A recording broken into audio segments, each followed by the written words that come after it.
皆さんこんにちは。見てくださってありがとうございます。このチャンネルでもたびたびお伝えしているように、私は週に 1,2 回ベジブロスを取ってポタージュスープを作っています。でも周りの方からいろいろご意見いただくんです。なかなかベジブロスハードル高すぎて続きませんと。わかります。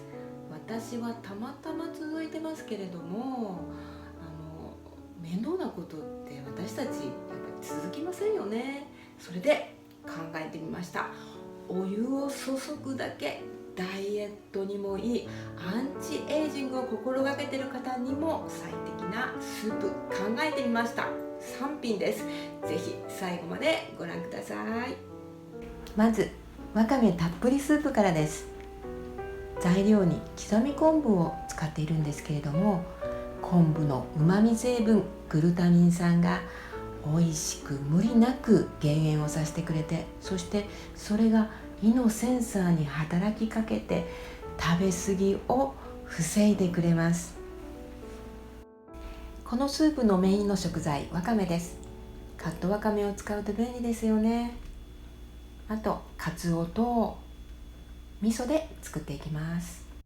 先ほども申し上げた昆布にはグルタミン酸が豊富なんですけれども、そこにカツオのイノシン酸を加えると、もうこれだけでうまみいっぱい美味しくなるんですね。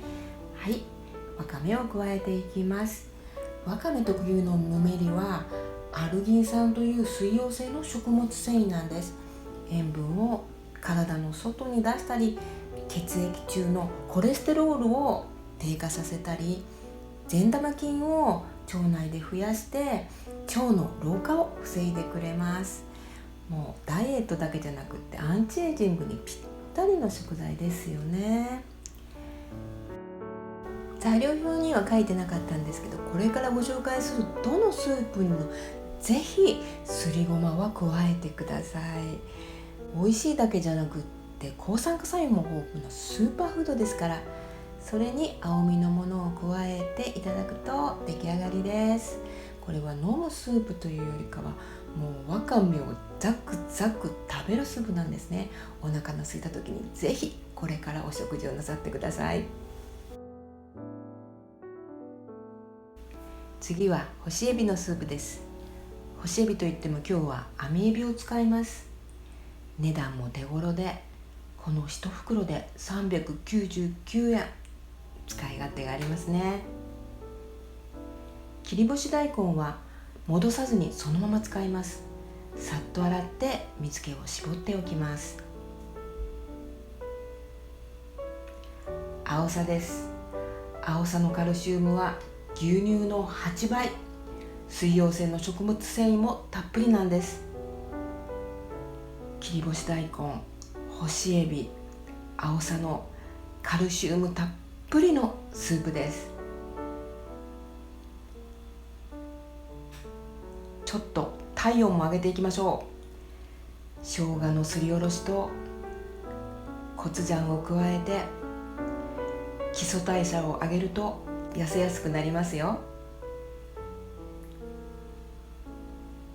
年齢とともに基礎代謝も落ちていきます。なんかこの頃痩せにくいなって思ったことはありませんか？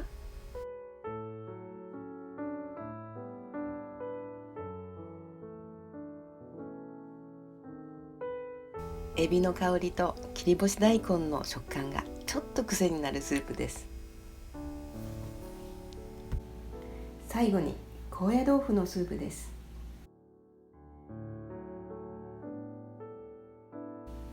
高野豆腐を戻さず細かく切って使います。高野豆腐は大豆の栄養素がぎゅっと凝縮されて詰まっています。高野豆腐に含まれる成分の 50% がタンパク質のため、木綿豆腐と比べるとその量は約7倍になります。大豆サポニン、大豆イソフラボン、ビタミン E、カルシウム、これでもかといっぱい栄養素が詰まっているんです。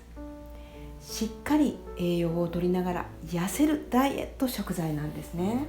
同じ量の栄養素を他の食材で取ろうとしたら、あっという間にカロリーオーバーになってしまいます。刻むのが面倒な方はこんな商品も出てますよ。ぜひ利用してみてください。高野豆腐を戻さないで味もつけないで使うのと思ってらっしゃる方がいるかもしれませんが、本当に食べ応えがあって思いのほか美味しいです。今日のいりこは食べるいりこを使いました。とろろ昆布を使うといいお出汁が出ます。もし焼き海苔がお家にあれば加えていただくとより一層うまみが増します。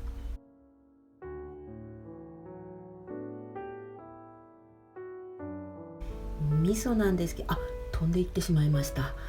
味噌の乳酸菌や麹菌は50度から60度、酵母菌は70度以上で徐々に死滅していきます。善玉菌を生きたまま取りたいなら少しスープを冷まして最後に入れて混ぜてください。私もこの1週間このスープを試作するのに毎日食べていると、実は1週間で1キロ痩せてしまいました。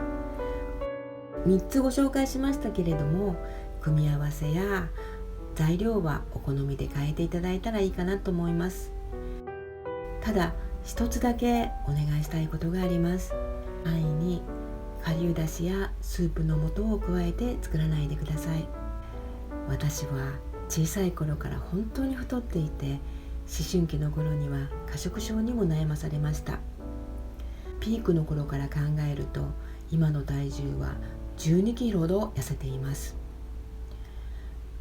元気にどうして痩せることができたのかというと、多分私は自然の食材で食生活をしていたからだと思います。